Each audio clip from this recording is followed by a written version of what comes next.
Welcome to the deep dive. Today, we're really getting into it, immersing ourselves in the legal world of classical Athens. It's fiercely democratic, yeah, but also, well, often pretty chaotic and totally unique. Absolutely. We've got this stack of sources, legal texts, speeches from the time, historical notes. And we're pulling out the core insight. How did people actually live the law back then? And maybe more importantly, how did ordinary citizens end up using the whole court system as like the ultimate political battlefield? That really is the heart of it. I mean, when you think about justice today, you probably picture very formal institutions, judges in robes, professional lawyers, stacks of law books, maybe a long appeals Right, process. very structured? Classical Athens, Yeah. basically the opposite. It was direct, it was popular, everyone was involved, and it was deeply, fundamentally political. So our mission today, this deep dive, is really to try and put you right inside that Athenian court culture. Yeah, we want to explore the kind of uh, extraordinary expectations placed on regular people, the citizens, Yeah. and what came out of that, this mix of, well, pure democracy on one hand, but also this real vulnerability to political games, powerful speeches, and just ongoing conflict. Okay, so the mission's clear. We're trying to get a feel for the mechanics, but also maybe the human side, the emotional reality of a legal system run entirely by the people, for the people. This wasn't just about law. It was democracy itself, Okay. working itself out through intense face-to-face arguments. Exactly. And to really get a handle on just how much power citizens had, we kind of have to start at the beginning, or, well, a key foundational moment, the reforms of Solon, way back in the early 6th century BC. Ah, Solon, right. He wasn't just some lawmaker writing things down, was he? No, not at all. He was an innovator, a real cultural figure, too, a man of letters, apparently even a poet who, published his political thoughts in verse. Huh. So why him? Why then? Well, he was called in at a time of really deep crisis, economic, social division. The different classes in Athens were basically on the verge of civil war. And the biggest problem, debt slavery. Debt slavery, okay. And his big solution, the famous one. That was the sysotheia. It literally means the shaking off burdens. Sounds dramatic. How radical was this? Oh, it was completely revolutionary. The sysotheia, it instantly canceled all mortgages, all debts, where the debtor's actual person, their body, was the collateral. So people who'd become slaves because they couldn't pay. Instantly freed. Hundreds, maybe thousands of citizens, just like that. It wasn't just, wiping the financial slate clean. It was this profound act of social liberation. It basically guaranteed the wholeness, the integrity of the citizen body. And he didn't stop there, right? He looked forward too. Exactly. After that big shaking off, Solon passed another law. This one forbade anyone from being enslaved for debt ever again in the future. That seems huge. It was absolutely central. It mobilized citizens. It established these early principles of, like, civic protection. It made sure the citizen body itself couldn't be broken up by debt. Once a citizen's person was safe, you could actually build the political community, the democracy. So this act, it kind of created the pool of free men, landowners, who would eventually become the jurors in those massive courts, the dikasteria. Precisely. That's the foundation. Okay, so Solon lays this groundwork. Every citizen is protected, they're engaged, they have legal power, but Right. what happens next? If justice belongs entirely to the people, hundreds of them sitting there as a jury, what happens when those people aren't necessarily seeking abstract justice, but maybe just want to settle a score, bring their personal fights, their politics straight into the courtroom? Well, that takes us right into this really dominant aspect of Athenian public life, our first section, litigation as perpetual feud in Athenian democracy. Right. So looking at the sources, the Athenian legal system, it often feels less about, resolving disputes peacefully. And more about continuing them. Exactly. It seems like the pursuit of ongoing social conflict was often the real point. The court wasn't a neutral space. It was more like an official stage for your never-ending rivalries. It really was. It reflects what scholars often call the agonistic ethos, that competitive, almost combative spirit that just ran through Athenian society. The agon, the context. Yeah. So instead of the courts just being there to, keep public order, they actually gave people opportunities for the expression, extension, and exacerbation of social conflicts, as one source puts it. So if you had beef with your neighbor or a political rival, The legal system offered this whole menu of official ways to harass them, to make their life difficult. And it seems like the big names in Athens, especially those professional speakers, the orators, they kind of built careers out of this, like mastering this competitive legal game. Oh, definitely. Yeah. You look at someone like Demosthenes, he's the perfect example. The famous orator. His whole adult life was just marked by these intense, really long-running feuds. He used the legal system, bringing lawsuits, responding to accusations as his primary weapon, harassing, attacking, intimidating his opponents. And often you get the sense the goal wasn't even a clean legal win. It was just about wearing the other guy down, wrecking their reputation. And the story of his fight with Midias, that really paints a picture, doesn't it? This wasn't just a quick court case. It was like a decade-long saga. It really was. And it started with these incredibly personal, nasty encounters. Mides, apparently with some accomplice, just bursts into Demosthenes' house. Wow. Yeah. The official reason was to challenge Demosthenes about the triarchy. You know, that public duty where rich guys had to pay for and command a warship. A kind of tax, but also a public service. Right. But the confrontation just spiraled into these awful personal insults, specifically aimed at Demosthenes' female relatives, which, in that society, was a huge line to cross. Okay, so Demosthenes has to respond. What does he do? He hits back with a lawsuit for hybris, which is basically aggravated assault or maybe just severe public insult. But Medius just treats it with contempt, doesn't even show up to court. So Demosthenes wins by default. He wins the judgment, yeah. Yeah. But does he get justice? Nope. Because Medius was apparently a master at manipulating the system to just drag things out. How? Well, despite the judgment against him, Medius managed to block Demosthenes from actually enforcing it. And he blocked other legal actions like suits for ejectment, trying to force him to comply or face exile. He stalled everything for 8 years. 8 years? Just by, as the sources say, abusing the legal process. The complexity of the system itself, all the different procedures, that became his weapon. So Medius is just thumbing his nose at the court, showing he's untouchable, and then he goes on the attack. Absolutely. The feud just escalates. Medius has basically outsourced his revenge. He bribed someone else to bring a completely false lawsuit against Demosthenes. Military desertion, which could be a capital charge, potentially fatal.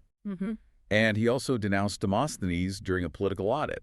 You know, the kind required if you held public office. This isn't about settling that initial insult anymore, is it? Yeah. This is total war, legal, political, trying to destroy him. Total warfare, exactly. But what's really telling, I think, about Athenian justice is how it all ended. It wasn't like a final verdict from a judge or Midias getting punished. No, and that's the key insight here. It ended with a settlement. Demosthenes accepted a payment of 30 minae from Medius. 30 minae, is that a lot? It's a decent chunk of money, for sure, but for a wealthy guy like Medius, apparently it was an amount he could easily afford. Okay. So the analysis from our sources, looking back, suggests that because Medius had dragged it out for years, because he damaged Demosthenes' reputation, maybe cost him a lot in time and effort, and then just paid a manageable fine to make it go away, he basically emerged as the victor. Wait, hang on. He paid money, a penalty. How does that make him the victor? Wouldn't that payment be seen as him admitting guilt? Or at least, losing? That's a really good question. And it forces us to think about what winning actually meant in that context.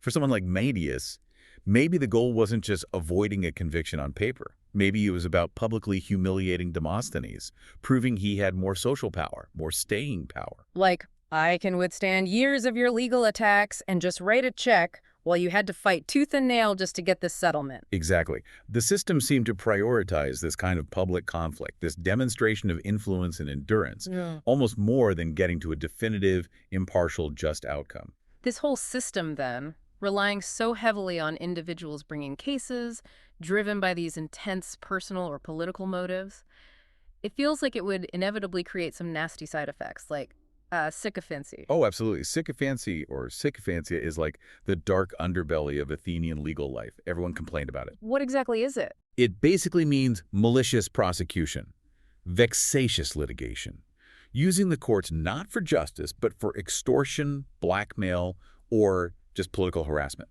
like legal racketeering. And the sources suggest this wasn't just a few bad apples, but almost baked into the system. Yeah, they argue it's almost inevitable in any legal system that has a few key features. Like what? What made Athens so vulnerable? Okay, first, high complexity. A confused maze of different types of lawsuits, different courts, different procedures, easy to get lost in, easy to exploit. Right. Second, total reliance on private initiative, meaning if a citizen doesn't bring a case, the law simply isn't enforced. There's no public prosecutor's office. Okay.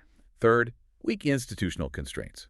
It seems like it was relatively easy for litigants to just start lawsuits without much initial screening. And enforce. Relatively low cost, at least initially, for starting a case, which made it economically viable for someone to just threaten lawsuits hoping for a payout. So let me get this straight. If I was, say, a clever but maybe not very scrupulous citizen, I could find some wealthy person, dig up some minor technical violation of some obscure law, Yeah. and then bring a case against them, knowing they'd probably rather just pay me off quietly than go through the hassle, the expense, and the public exposure of a trial in front of, like, 500 potentially hostile jurors. That's pretty much the playbook, yeah. Yeah. And critically, Athens lacked those professional judges, that dedicated bureaucracy committed to just administering justice impartially. Yeah. Without them, the whole process was left wide open for ordinary citizens to manipulate for their own, often quite competitive ends. The purity of the democracy, in a way, created this space where legal predators could operate. You could definitely argue that. Okay, so that brings us right to the heart of it. The jury. The dikasteria. Because if the whole process is run by the people, these massive juries, sometimes 501, 1001, even more, right, chosen by lot, then everything, absolutely everything, must have depended on persuasion. That's the crucial difference from modern law, isn't it? Litigants had to stand up and plead their own cases. Maybe they hired a speechwriter, but they had to deliver the speech. So it's all about oral persuasion, hitting the right emotional notes, and, crucially, timing. You mentioned the klepsydra earlier. The water clock. Yes, the water clock. It's such a fascinating detail. It basically ensured strict time limits. Both sides, plaintiff and defendant, got exactly the same amount of time to speak. How much time are we talking? It varied, but for a major trial, it might only be a few hours in total, split between the two sides. That's not much time to lay out a complex case. Not at all. It meant your speech had to be incredibly tight, powerful, and perfectly tailored to hit hard and fast under immense pressure. There was no room for, leisurely arguments or citing endless precedents. It was raw rhetoric, political calculation, emotional appeal, all compressed while that water dripped away. And this intense focus on persuasion obviously created a job market for the logographos, the professional speechwriter, like Lysias you mentioned. Exactly. These guys were essential because they weren't just writing good arguments in the abstract. They had to craft arguments specifically designed to work on that jury pool. Which, the sources suggest, tended to be made up of older and often poorer citizens. Disproportionately so, yes. The pay for jury duty wasn't huge, so it tended to attract those with fewer economic opportunities or more free time, like retirees. And the logographer had to be a master psychologist to appeal to them. Can you give an example of that? Yeah, Lysias' strategy in the case against Agoratus is brilliant. He's writing for the relatives of some wealthy men who'd been killed during a period of oligarchic rule. Okay. Now, the obvious thing might be to emphasize how much these victims lost, how wealthy and important they were, how much their families suffered. But you said the jury was mostly poor. That might backfire. Precisely. Reminding a poor jury about the victim's wealth could easily trigger envy or resentment. They might think, oh, these rich folks, they had it coming, or their families can afford the loss. So what did Lysias do instead? He took a completely different tack. He deliberately downplayed their wealth and instead highlighted the victims' political motives. He framed them not as rich landowners, but as champions of democracy. Martyrs who died fighting for the very system the jurors themselves believed in. So the argument becomes they died for you, not they were rich and now they're dead. Exactly. It's a masterclass in tailoring the message. Justice was achieved, or at least pursued, through really targeted social and political manipulation, maybe more than just objective facts. That suggests something interesting. Even though the system was built on this ideal of democratic equality, the citizen judge, the dikast, was actually okay with inequality, with claims of distinction, if the speaker framed it right. That seems to be the Athenian paradox, yeah. You see it with Demosthenes again. When he was defending himself in court, he didn't pretend to be just like everyone else. He successfully argued for his own honor based on his birth, his wealth, his power, his public service, the liturgies he'd performed for the city. So the jury would accept those claims. They would, apparently, if they felt the person had used their privilege and wealth for the benefit of the city.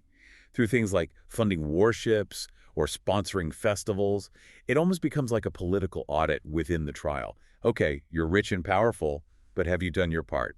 But if politics is the real driver and persuasion is the main tool, It feels like a short step to outright corruption, doesn't it? Rigging the game entirely. It certainly happened. The case of the demagogue Cleophon is a pretty chilling example of exactly that deliberate jury manipulation for political ends. Cleophon, he was a popular leader, right? Annoying to the more oligarchic faction. Very much so. So his political enemies, these oligarchic conspirators, brought a lawsuit against him. The official charge, the pretext, was flimsy, something about him deserting his military post. But the real reason? Pure politics. Cleophon was actively blocking their plan to dismantle Athens' long walls, which was a key part of a peace deal they wanted with Sparta. They needed him out of the way to get their political agenda through. So how did they make sure the court gave them the verdict they wanted? They didn't leave it to chance or persuasion. The sources use this specific Greek phrase, dikasteria periskouphsante. Which means, let's get that translation for everyone. It means they prepared the jury court, or, more bluntly, they rigged the jury. How? Did they bribe them? Threaten them? The source suggests they basically stacked the jury pool. They somehow managed to ensure that the specific jury assigned to Cleophon's case was filled with people known to be politically hostile to him. So the verdict was a foregone conclusion. Pretty much. They got a capital conviction, Cleophon was executed, all based on a trumped-up charge achieved by fundamentally corrupting the democratic mechanism itself. Wow. It seems like the complexity and the fluidity of Athenian law made all this possible. It sounds like even the experts struggle to keep things straight sometimes. Absolutely. The sheer number of different legal actions, the sometimes blurry lines between them. That was confusing. Take the process called apagogy. This allowed for arrest without trial under certain specific circumstances. But even someone like Demosthenes, when he was trying to explain how apagogy could be used in homicide cases, apparently got it wrong. He conflated the rules for two different types of the procedure. Why does a technical error like that matter to the average person? Because getting the procedure right determined whether an arrest was legal or not. Demosthenes, for instance, mistakenly added a requirement that the killer had to be seen hanging around temples or the marketplace, which only applied to one type of apagogy, not the specific one used as a substitute when relatives couldn't bring a standard homicide charge. So if even Demosthenes is confused. Imagine trying to navigate it as an ordinary citizen. This kind of legal fog created loopholes. It allowed skilled operators to potentially make wrongful arrests or to throw procedural roadblocks in the way of legitimate cases. And sometimes, it seems, the ultimate power in Athens, the citizen assembly itself, could just step in and completely override whatever the courts decided. Right, politics trumping law again. The trial of Phrynichus' killers is the absolute prime example of that. Phrynichus was a key figure in a short-lived oligarchic coup back in 411 BC, so he was deeply unpopular with the Democrats. Okay, so unpopular victim. Who killed him? Two guys, Polydorus and Thrasybulus. Crucially, they were foreigners, which meant they were considered a flight risk. So they could be arrested. Yes, the prosecutors managed to get an arrest warrant using that apagogy procedure we mentioned, issued by the 11, the magistrates in charge of prisons and executions. So legally, they were in custody. But because Phrynichus was so hated and his killers were therefore seen as heroes of the democracy, the assembly just passed a political decree. What did it say? It completely bypassed the judicial process. It freed the assassins, showered them with public honors, and even granted them Athenian citizenship. So murder basically rewarded because the victim was politically inconvenient. That's one way to put it. It shows that justice wasn't just influenced by popular feeling in the courtroom. The entire legal process could be overturned by a majority vote in the assembly if the political will was strong enough.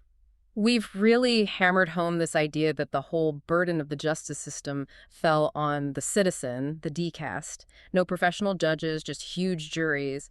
But you also mentioned mandatory service. How strict was that? Incredibly strict, especially for certain roles. Take public arbitration. Every single male citizen, when he reached his 60th year, had to serve as a public arbitrator. It wasn't optional. And if you refused? The penalty was atimia, disenfranchisement. That's a massive penalty, isn't it? It wasn't just losing your right to vote. No, atimia was basically civic death. You couldn't participate in the assembly, you couldn't use the courts yourself, you couldn't hold office.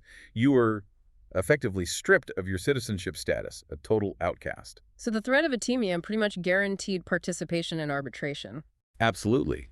They needed those arbitrators. They were divided up by tribe, assigned cases by lot. Arbitration was the mandatory first step for most private lawsuits between citizens. It acted as a filter, trying to settle disputes before they reach the big time-consuming jury courts. Okay, so you go to arbitration first. What if that doesn't work? If you and your opponents still can't agree? Then either party could appeal the case to a jury court, to one of those dikasteria. But, and this is really interesting, there was a strict procedural rule. Which was? The appeal, the trial before the jury, could only be based on the evidence that had already been presented and heard during the arbitration hearing. Wait, really? No new evidence, no surprise witnesses at the trial? Nope. The trial wasn't about bringing new facts to light. It was about persuading those 500-plus jurors that the evidence already collected supported your side of the story better than your opponent's. How did they manage that? Once the arbitration was done, all the evidence, witness statements, documents, whatever was sealed in evidence urns, ekonoi, these were handed over to the magistrates, and that was it. Lockdown. No new submissions allowed. Why do that? It seems counterintuitive if you discover something new later. It seems like a deliberate constraint, maybe designed to prevent litigants from holding back evidence or springing surprises on their opponents at the last minute. It rewarded being thorough and honest during the arbitration phase. It's actually an early glimpse of focusing on procedural fairness, forensic integrity, even within this very amateur popular system. Let's touch briefly on homicide law, too. You mentioned earlier that a specific type of prosecution, the dikasteria, could only be brought by relatives. That's right. A regular homicide case had to be initiated by the victim's family. The system relied entirely on their private initiative to pursue justice or perhaps vengeance. Again, no public prosecutor stepping in. So if the victim had no family, or the family didn't want to prosecute, the murder might just go unpunished, at least through that specific legal channel.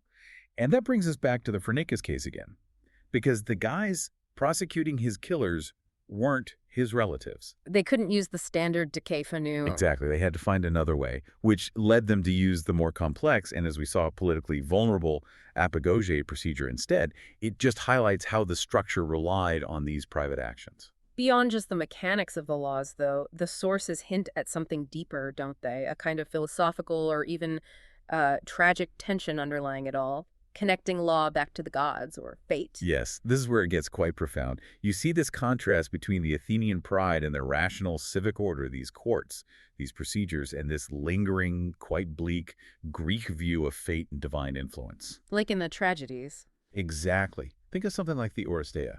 It features the Furies, these ancient goddesses of vengeance who pursue blood guilt relentlessly.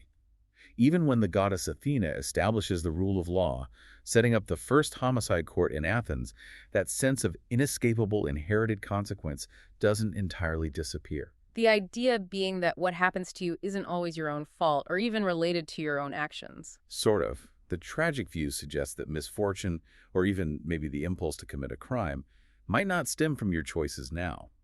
It could be the sins of former generations, as one source puts it, echoing down the years and demanding punishment. And you, the current individual, might be totally ignorant of where this disaster is coming from. That must have created a weird tension for the Athenian juror, the dikast. Here they are, sitting in court, supposedly deciding guilt or innocence based on arguments and evidence.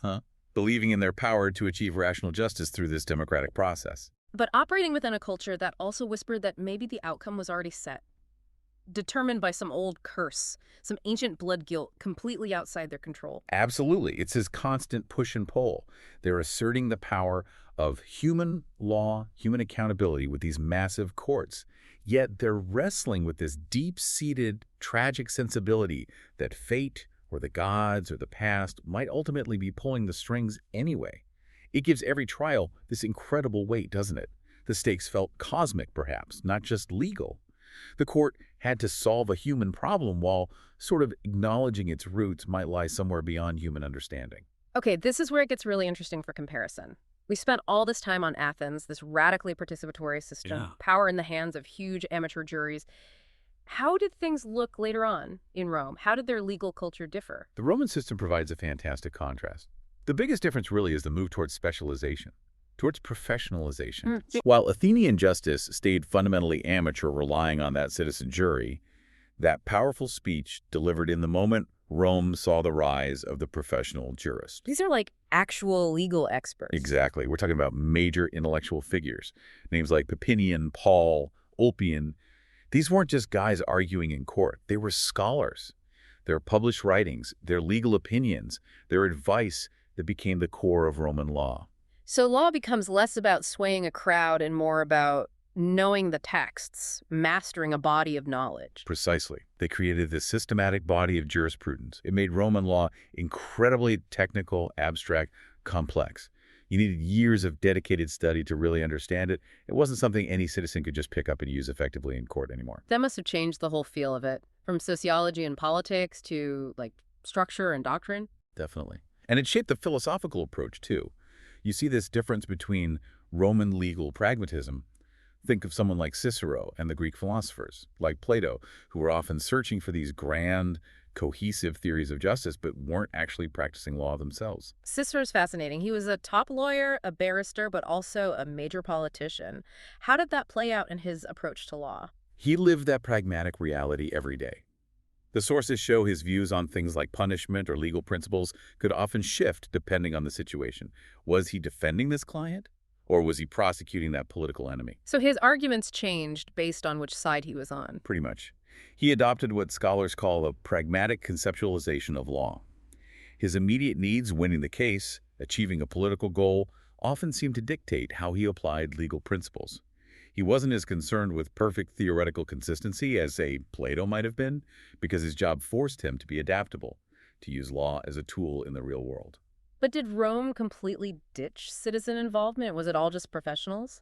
No, not entirely. It wasn't purely one or the other. Even out in the Roman provinces, there's an example from Cyrene under Emperor Augustus. They still used iudices. These were like judges or jurors drawn from the citizenry. Ah. They handled civil cases, non-capital criminal trials. So still citizen involvement, but maybe operating differently than the huge Athenian dikasteria, perhaps on a smaller scale, and maybe with a clearer separation of roles. What do you mean, separation of roles? Well, increasingly in Rome, you could argue the professional jurist's job was to determine what the law was, while the iudices or jury's job was more focused on determining the facts of the specific case. In Athens, that massive jury did both. They decided the facts and the application of law, often based heavily on rhetoric. But here's something striking. Despite these big structural differences, Athens being amateur and popular, Rome becoming more professionalized, it sounds like both systems were still really vulnerable to politics overriding everything, to corruption. That seems to be a shared vulnerability, doesn't it? A constant challenge for any classical republic, maybe any republic. The Roman experience definitely shows the difficulty of controlling elite behavior and political interference. Like with Cicero again? Yeah, think about his actions during the Catiline conspiracy, or his defense of Rabirius. In both of these really high-stakes political situations, Cicero basically argued for setting aside the normal judicial process. On what grounds? Ultimately, on the principle of re publicae utilitas, the public interest, the good of the state. Which sounds noble, but in practice, it meant a powerful political figure could essentially declare an emergency, suspend the usual rules of law, and say it was necessary for the state. That's pretty much what it allowed for. And it echoes the Athenian vulnerability, but the mechanism is different, isn't it? So. In Athens, political necessity often came crashing in through a raw popular vote in the assembly. A decree driven by public mood that could free convicted killers. In Rome, the override often came from an elite figure justifying their actions with this more abstract philosophical principle of state utility utilitas. So different methods, same results sometimes. It just shows that this tension between the ideals of law and the realities of political power, it's always there. Doesn't matter if your system is run by 500 amateurs or a handful of learned experts. It seems to be a fundamental challenge. #tag outro. So wrapping this up, what does it all mean when we think about justice and democracy? The Athenian court system, the dikasteria, it really was the purest expression of direct democracy you could imagine, right? Absolutely. It demanded so much from its citizens. Mandatory service, the burden of persuasion resting entirely on the individual litigant facing this huge, potentially unpredictable jury. But that very purity, that radical participation, made it incredibly vulnerable. Vulnerable to all the human stuff. Ego, greed, personal vendettas, and especially the power of a well-crafted emotional speech. I think the synthesis is that these Athenian courts were doing two jobs at once. Yes, they were regulating society politically, but they were also just another arena for social competition, for that agonistic spirit. The system gave amazing power to the ordinary person, the dicaste. But it forced that person to navigate this intentionally complex, sometimes murky system, and to make huge decisions based on powerful, compressed rhetoric, often with the threat of Athenia hanging over their heads if they didn't participate. Which meant the outcomes weren't always about detached justice, were they? They were often driven just as much by who had the better feud strategy, who could play the crowd better. Yeah, strategic feuding, popular appeal, they seem just as important as the facts sometimes. We've seen how Athenians used the courts for everything, settling debts, sure, but also enforcing their values, crushing their enemies, boosting their own political careers. The whole system basically forced a choice on you if you ended up in court. Do you trust the facts to win, or do you trust your ability to connect with the jury's feelings? And that really leads us to our final provocative thought for you, our listener, to chew on. Okay. Imagine yourself. You have to stand trial today. But it's not a modern court. It's Athens. You're facing 501 of your fellow citizens. No professional judge guiding things, no lawyer speaking for you. Yeah. You have a strict time limit. That water clock is dripping.